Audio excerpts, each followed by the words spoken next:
తో ఉన్నాడు. ముఖ్యంగా నేను కథలు రాసే సందర్భంలో చాలాసార్లు నన్ను ప్రోత్సహించిండు. జగనన్న మాట్లాడిన మాటల్లో ఒక గొప్ప మాట ఏంటంటే, ఈ తరానికి నాది బాధ్యత అన్నాడు ఆయన. అది మామూలు మాట కాదు. అది ఇప్పుడు మనం కోరుకునేది ఏంటంటే, ఈ తరానికి మన బాధ్యత. రేపు వచ్చే తరం ఏం చేసిర్రా మీరని చెప్పి మనల్ని అడిగేటటువంటి పరిస్థితి ఒకటి వస్తుంది. కాబట్టి అది రాకుండా ఉండాలని చెప్పేసి అంటే అత్యంత ప్రజాస్వామ్యయుతంగా ఉండాల్సినటువంటి అవసరం ఉంది. జగనన్న చెప్పిన దాంట్లో ఇక్కడ అట్టడుగున ఉన్నటువంటి కవులు చాలా మంది ఉన్నారన్నాడు కదా. దున్నా ఈద్దాసు అనే ఒక పేరు విన్నారా మీరు ఎవరైనా? దున్నా ఈద్దాసు అనేట ఆయన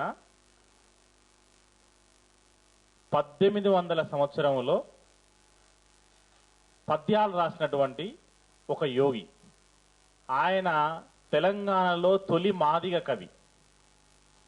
తెలంగాణకి తొలి మాదిగ కవి దున్నా ఈద్దాసు.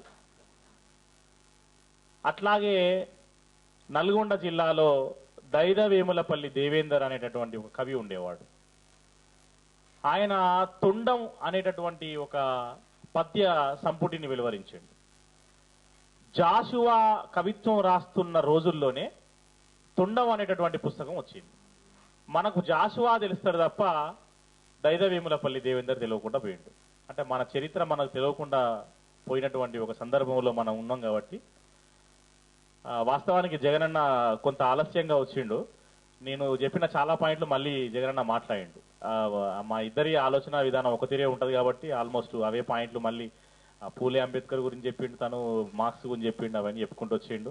భాషా విషయంలో కూడా తను చెప్పిన విషయాలన్నీ కూడా ఒక ఉమ్మడి సంస్కృతి. ఇక్కడ సంస్కృతి ఏంటంటే ఇక్కడ ఒక మల్టీ డైమెన్షనల్ కల్చరల్ ఉంది కాబట్టి ఈ కల్చర్ ని మనం కాపాడుకోవాల్సినటువంటి అవసరం ఉంది. ఇప్పుడు అన్న మీరేమని చెప్తారా?